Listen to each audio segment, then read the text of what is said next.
Hello friends, welcome back. Ramanujan classes के YouTube channel classes के YouTube channel पर आप सभी का स्वागत है।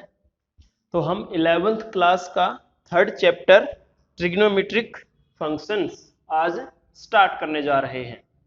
तो आपको पता है 10th क्लास में ये जो हमारा चैप्टर था वो ट्रिग्नोमेट्रिक इंट्रोडक्शन टू ट्रिग्नोमेट्री के नाम से था। वहां पर हमने कुछ ट्रिग्नोमेट्रिक आइडेंटिटीज स्टडी की थी और कुछ इसकी प्रैक्टिकल एप्लीकेशन हमने ट्रिग्नोमेट्री की स्टडी की थी to find the height and distance problem. तो अब हम क्या करेंगे, ट्रिग्नोमेट्रिक फंक्शन, ट्रिग्नोमेट्री जो आइडेंटिटीज हैं sine theta cos theta all this, हम इन्हें एज ए फंक्शन के रूप में स्टडी करने वाले हैं।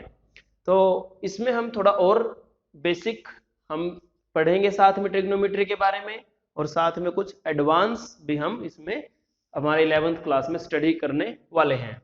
तो देखिए, सबसे पहले ट्रिग्नोमेट्री आपको पता है, ये आपको 10th क्लास में भी बताया गया है। Trigonometry word is derived from the Greek words trigon and metron. It means measuring the side of a triangle. Trigonometry का मतलब है to measure the sides of triangle. तो उसके बाद हम बात करते हैं, हमारा जो फर्स्ट टॉपिक रहेगा वो रहेगा एंगल। What is angle? तो बहुत बेसिक सा क्वेश्चन है और 6th क्लास से हम इसको स्टडी करते आ रहे हैं, भी एंगल हम बनाते आ रहे हैं, कंस्ट्रक्शन ऑफ एंगल हमने किया है। तो एक बेसिक सी बात है, व्हाट इज ए एंगल? तो देखिए, angle is A measure of rotation of A given रे अबाउट इट्स इनिशियल पॉइंट। हमारे पास एक इनिशियल पॉइंट है, वर्टेक्स जिसे हम बोलेंगे, और जनरली ओ से इसको रिप्रेजेंट करते हैं। तो ये हमारे पास ओ से कोई रे है, ओ ए, वो जनरेट हुई है। तो अब ये इनिशियल जो साइड है, इनिशियल जो रे है, अब ये क्या करेगी, ओ पॉइंट के अबाउट रोटेट करेगी। इट कैन रोटेट क्लॉकवाइज और it can rotate anti clockwise. तो अगर जो ये इंक्लिनेशन है, जो ये rotation, how much rotation, because आपको पता है फिजिक्स में हम स्टडी करते हैं angle is a physical quantity. तो physical quantity can be measured. तो अब हम क्या बोल रहे हैं कि जो ये इनिशियल साइड है, तो ये इसकी टर्मिनल साइड, इट मींस थोड़ी देर बाद ये रोटेट होके अपने ओबी पर पहुंच गई है। इट में बी क्लॉक और इट में बी एंटी क्लॉक। ओके, तो जो ये रोटेशन हुआ है, ये जो इंक्लिनेशन है दोनों रे के बीच में, ओ ए और ओ बी के बीच में, ये क्या है? So this measurement is known as angle. This measurement is known as angle. अगर हमारे पास कोई रे है, ओ पॉइंट से वो ओरिजिनेट हुई है, जनरेट हुई है, then it will rotate about its origin. अपने ये ओरिजिन के अबाउट रोटेट करती है, अपनी पोजीशन चेंज करती है, ठीक है, किसी भी डायरेक्शन में। तो वो हाउ मच इट रोटेटेड, कितना वो रोटेट हुई है, उसी मेजरमेंट को बोलते हैं एंगल। तो angle can be positive and angle can be negative as well. अभी तक हमने नहीं पढ़ा था कि एंगल नेगेटिव भी हो सकता है, but now according to modern definition angle can be negative as well. अगर हम एंशियंट डेफिनेशन की बात करें, एंगल को हम पॉजिटिव ही लेते आए हैं अब तक, लेकिन now in modern time, modern जो हमारी डेफिनेशन है एंगल की, it can be positive as well, it can be negative. तो साइन कन्वेंशन क्या है हमारे एंगल की? अगर आपका जो रोटेशन है वो एंटी क्लॉकवाइज है तो हमें पॉजिटिव एंगल हम उसे मानेंगे। अगर हमारा क्लॉकवाइज रोटेशन हम कर रहे हैं किसी भी रे की, तो हम उसे नेगेटिव एंगल कंसीडर करते हैं। ओके, तो उम्मीद है आपको ये सारा समझ में आया होगा। Next we have how we can measure the angle. अब हम बोल रहे हैं कि एंगल एक फिजिकल क्वांटिटी, हम इसे मेजर कर सकते हैं। तो अलग अलग सिस्टम्स में हम जो एंगल को मेजर करने की हमारी जो यूनिट है वो अलग अलग रही है, ठीक है। तो इंग्लिश सिस्टम जो होता है हमारा, इंग्लिश सिस्टम में हम एंगल को डिग्री में मेजर करते हैं। We measure the angle in degree according to English system. One more system we will study in +1, that is circular system. उसमें हम एंगल को रेडियन में मेजर करते हैं। और एक फ्रेंच सिस्टम भी होता है जिसमें हम एंगल को ग्रेड में मेजर करते हैं, वो हमारे सिलेबस में इंक्लूड नहीं है। तो देखिए, तो डिग्री मेजर क्या है आपको पता है। हम देख रहे हैं जैसे यहां पर हमारे पास एक रे है OA, हमारे पास एक रे है OA। अगर ये रोटेट होके अपने ओरिजिन पॉइंट पर, ये रोटेट होके वापस अपनी इनिशियल पोजीशन पर आ जाती है, तो हम बोलते हैं कि इसने 1 रोटेशन कंप्लीट कर ली है, एंड 1 रोटेशन को हम क्या कंसीडर करते हैं, वी कंसीडर इट 360 डिग्री। तो 1 complete rotation is known as 360 degree. तो what is 1 degree angle? 1 degree angle क्या होगा? जो ये हमारा 360 डिग्री पार्ट है, इट मींस हम इस कंप्लीट रोटेशन को अगर 360 इक्वल पार्ट्स में डिवाइड कर दें, जो फर्स्ट पार्ट होगा या 1 पार्ट होगा या 2 कॉन्जिक्यूटिव पार्ट के बीच में जो गैप होगा, वो how much it will be? It will be equal to 1 degree. जो 1 कंप्लीट रोटेशन है उसके 360th पार्ट को हम क्या बोलते हैं? 1 डिग्री बोलते हैं। जो आपकी रे है OA, वो वापस OB जो है वो OA पर कोइंसाइड कर रही है। तो इस रोटेशन को अगर हम 360 इक्वल पार्ट्स में डिवाइड करेंगे तो each sector will known as 1 degree angle. Okay, उसके बाद है further 1 degree can be divided into 60 more equal parts and this sub multiple of unit is known as minute। तो 1 डिग्री को हम और छोटे यूनिट में भी तोड़ सकते हैं, ब्रेक कर सकते हैं। 1 डिग्री को हम 60 इक्वल पार्ट में डिवाइड कर सकते हैं और उसको बोला गया है 1 मिनट। 1 डिग्री में 60 मिनट होते हैं। उसी प्रकार 1 मिनट एंगल को भी आप फर्दर 60 मोर पार्ट्स में डिवाइड कर सकते हो, तो उसको हम बोलते हैं सेकंड। तो यहाँ पर मिनट और सेकंड का टाइम से कोई लेना देना नहीं है, just these are the sub multiple of degree. ये डिग्री की सब यूनिट्स हैं, सब मल्टीपल्स हैं, छोटी यूनिट उससे है। अगर आपको और छोटे एंगल्स की जरूरत पड़ती है 1 डिग्री से, तो हम क्या बोलेंगे? हम उसको मिनट में या सेकंड के अकॉर्डिंग चेंज कर सकते हैं। 1 डिग्री में 60 मिनट होते हैं और 1 मिनट में 60 सेकंड होते हैं। We are talking about angle. ठीक है, तो उम्मीद है ये आपको समझ में आ रहा होगा। Next we will study radian measure. जो हम बात कर रहे थे कि हम रेडियन मेजर, सर्कुलर सिस्टम ये हमारा है। सर्कुलर सिस्टम में हम रेडियन के अंदर जो यूनिट है एंगल को मेजर करने की, वो क्या है? रेडियन है। तो व्हाट इज 1 रेडियन एंगल? सबसे पहले हम 1 रेडियन एंगल को डिफाइन करेंगे। जैसा कि आपको पता, तब जब भी हम कोई नई फिजिकल क्वांटिटी डिफाइन करते हैं कहीं पर भी, मैथ में या फिजिक्स में या साइंस में, तो हमेशा हम पहले 1 unit, what is 1 unit of that particular physical quantity, उसे डिफाइन करते हैं। तो 1 रेडियन एंगल क्या होगा? तो देखिए 1 रेडियन एंगल क्या होता है। अगर हमारे पास कोई सर्कल है, जैसा कि आप यहाँ पर देख रहे हो, ये हमारे पास एक सर्कल है। So it is of 1 unit. ये कोई जरूरी नहीं है कि आपको जो सर्कल लेना है वो 1 यूनिट का लेना है। 1 unit means it can be 1 centimeter, it can be 1 meter, 1 kilometer according to need। लेकिन ये कोई जरूरी नहीं है कि आपका सर्कल 1 यूनिट का हो। It can B of any radius. अगर आपके पास कोई सर्कल है किसी भी रेडियस का, हमने एक उसके अंदर क्या ली है, रेडियस ड्रॉ की है OA, और एक और रेडियस हमने ड्रॉ की है OB, सच दैट जो लेंथ ऑफ आर्क है दोनों रेडियस के बीच में, लेंथ ऑफ आर्क है दोनों रेडियस के बीच में, वो भी रेडियस की लेंथ के इक्वल होनी चाहिए।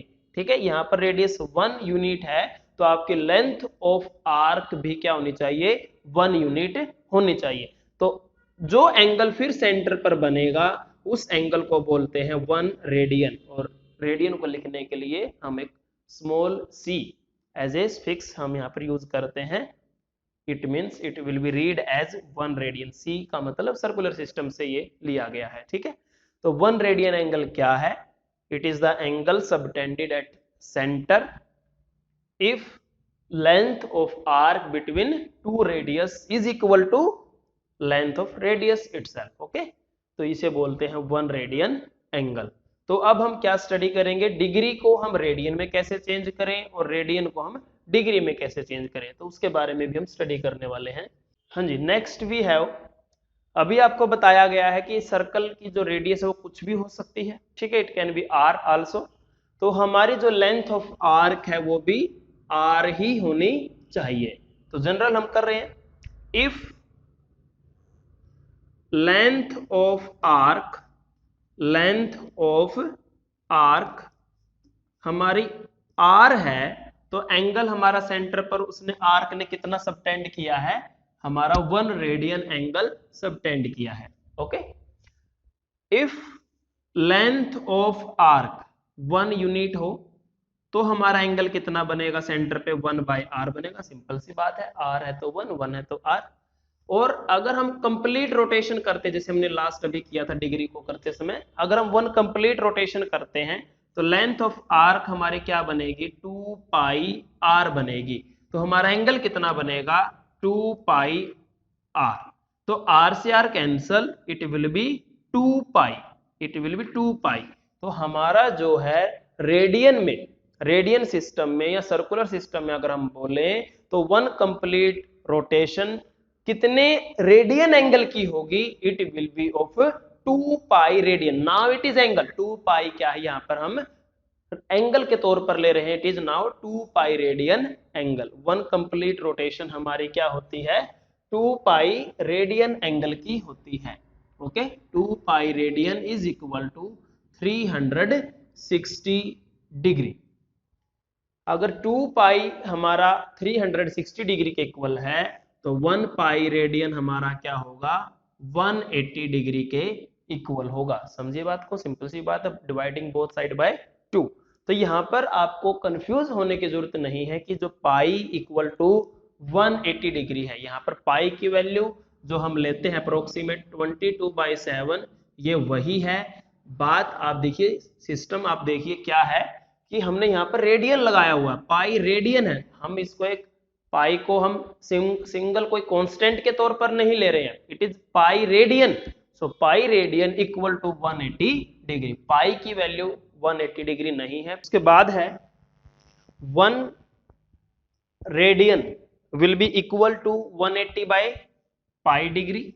एक तो हम यहां से ये लिख सकते हैं, और दूसरा हम यहां से क्या लिख सकते हैं, 1 डिग्री इक्वल टू π/180 रेडियन। ठीक है, समझ में आ रहा होगा आपको। भाई पाई हमारा जो है, पाई रेडियन जो है वो किसके इक्वल है, 180 डिग्री के इक्वल है। तो अगर हम यहाँ से 1 रेडियन निकालें तो 1 रेडियन क्या होगा, 180/पाई डिग्री के इक्वल होगा, और 1 डिग्री क्या होगा, π/180 रेडियन के इक्वल होगा। तो यहाँ से हमारा क्या रिजल्ट आता है कि अगर आपको रेडियन को डिग्री में चेंज करना, रेडियन से डिग्री में जाना है तो 180/पाई से मल्टीप्लाई करेंगे। अगर हमें डिग्री एंगल से, डिग्री से हमें रेडियन में जाना है तो π/180 से मल्टीप्लाई करेंगे। देखिए जैसे आपके लिए कुछ सम किए हुए हैं जो हमारे बेसिक्स एंगल हैं।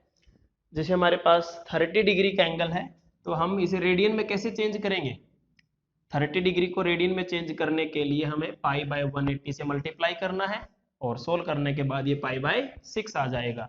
उसी प्रकार 45 डिग्री का एंगल है, तो हम इसे π/180 से मल्टीप्लाई करेंगे, तो सोल्व करने के बाद ये π/4 आ जाएगा। 60 डिग्री है हमारा, तो इसको हम π/180 से मल्टीप्लाई करेंगे तो ये π/3 आएगा। 63 जा 180। सिमिलरली हमारा जो है 90 डिग्री एंगल है, इसको हम π/180 से मल्टीप्लाई करेंगे, 92 जा 180, तो ये π/2 आ जाएगा। ये आपको बताया दिया है कि 180 डिग्री हमारा पाई रेडियन है और 360 डिग्री 2π रेडियन है। ठीक है, तो आपको ये याद रखना है भी, जो 30 डिग्री है that is π/6, 45 degree that is π/4, 60 degree that is π/3। ठीक है, उसके बाद है, तो हम एक्सरसाइज पे आते हैं। तो हमें क्या करना है, रेडियन एंगल को कोरिस्पोंडिंग डिग्री में चेंज करना है, रेडियन एंगल को कोरिस्पोंडिंग डिग्री में चेंज करना है। तो रेडियन से डिग्री में जाने के लिए आपको क्या करना है, π/180 से मल्टीप्लाई करनी है। 25 डिग्री को π/180 से कर देंगे।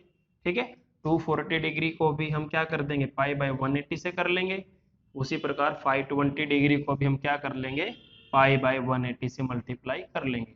पाई की वैल्यू आपको बार बार बता रहे, यूज नहीं करनी है जब तक वो ना कहे, पाई को पाई ही रखेंगे। उसके बाद है second part, 47 degree 30 minute, negative angle है, उससे हमें कोई फर्क नहीं पड़ता। तो 47 डिग्री 30 मिनट, तो 47 डिग्री है 30 मिनट, तो मिनट को हम डिग्री में बदलेंगे, बड़ी यूनिट में बदलने के लिए हम डिवाइड करेंगे। 1 डिग्री में 60 मिनट होते हैं, तो 31 जा 30, 32 जा 60, तो ये आ गया आपका -47.5 डिग्री। तो इसे चेंज कर लेंगे फ्रैक्शन में, तो 95/2 डिग्री। अब हम इसे क्या कर सकते हैं, π/180 से मल्टीप्लाई करके रेडियन में चेंज कर सकते हैं। ठीक है, तो बड़े इजी कैलकुलेशंस हैं, आप कर सकते हो। उसके बाद है हमारे पास second question, find the degree measure corresponding to radian. अब आपको पाई की वैल्यू 22/7 यूज करनी है, इसमें बोला गया है। तो जो हमारे लास्ट के 2 पार्ट हैं, अगर आप इनको डिग्री में चेंज करोगे तो डिग्री में चेंज करने के लिए आपको बताया गया है, आपको क्या करना है, 180 बाई पाई से मल्टीप्लाई करना, बस याद रखना है। पाई से पाई कैंसल, 3 1 जा 3, 3 6 जा 18, 0, 65 जा 300 डिग्री। सिमिलरली आप सेकंड पार्ट कर सकते हो। उसके बाद पहले 2 पार्ट हैं, तो इनको भी हमें क्या करना है, रेडियन में चेंज करना, डिग्री में चेंज करना है, सॉरी। तो 11/16 और -4। तो एक पार्ट करता हूं मैं आपके लिए, तो देखिए कैसे करना है। 11/16, तो 11/16 हमारे पास है, तो हम इसे क्या करेंगे, 180 बाई पाई से मल्टीप्लाई करेंगे। अकॉर्डिंग टू क्वेश्चन हमें पाई की वैल्यू क्या यूज करनी है, 22/7, क्योंकि पाई एक इरेशनल नंबर है और हम उसे डिनोमिनेटर में नहीं छोड़ सकते, इसीलिए हम 22/7 वैल्यू यूज कर रहे हैं। तो 11 1 जा 11, 11 2 जा 16, ये 90 पे कैंसिल आउट हो गया। उसके बाद 8 2 8 जा, एंड ये 45 पे कैंसिल आउट हो गया। सोल्व करने के बाद आपके पास आ गया 315/8 डिग्री। तो हम, ये हमारा डिग्री मेजरमेंट है, लेकिन हम इसे क्या करेंगे, प्रॉपरली लिखेंगे। कैसे लिखेंगे, 315 डिग्री को हम मिक्स फ्रैक्शन में चेंज करेंगे और हम इसे लिखेंगे 8 3 जा 24, उसके बाद 7 कैरी, 8 9 जा 72, 39 डिग्री एंड 3/8 डिग्री, 3/8 डिग्री। तो इसको हम मिनट में बदलेंगे, 60 से मल्टीप्लाई करके, 4 2 जा 8, ये 15 पे कैंसिल आउट होएगा, तो ये हमारा आ गया 39 डिग्री एंड 45/2 मिनट। तो इसे फिर हम फ्रैक्शन में बदलेंगे, ये बनेगा 22.5 मिनट। मिनट को फिर हम सेकंड में बदल लेंगे, तो ये हमारा आ जाएगा बेटा 39 degree 22 minute and 30 second. It is our complete answer. तो आपको ये चेंज करना है, जरूरी है ये। ठीक है, तो इसी प्रकार आप -4 वाला पार्ट भी कर सकते हो। तो उम्मीद है आपको ये वीडियो पसंद आई होगी। वीडियो कैसी लगी आप कमेंट करके बताइए। वीडियो को ज़्यादा से ज़्यादा स्टूडेंट्स के साथ शेयर कीजिए, चैनल को सब्सक्राइब कीजिए। तो आज के लिए इतना ही। Thank you and have a nice day.